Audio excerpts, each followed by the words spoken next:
Yo, what is up guys? Welcome back to the channel. In today's video, I'm going to show you guys the best website for free to use images in Google. So first step is going to be to open up Google Chrome, and inside of here you guys want to type in pexels.com.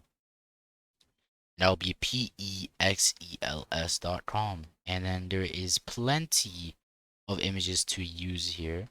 Let's say you guys want some nature pictures.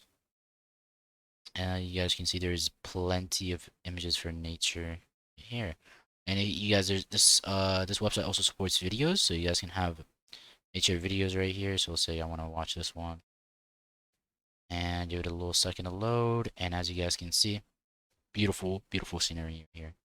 And if you guys want to download this, you can just hit the free download button right here. You can hit the little drop down to download a higher quality image. And yeah, that's the same thing for pictures too. So let's say we go back to pictures. I want to download this picture right here. Hit the drop down right there, and then hit small, for example, and then we can hit download selected size, and it will download the picture. But yeah, hope you guys enjoyed today's video and have a great rest of your day. Peace out.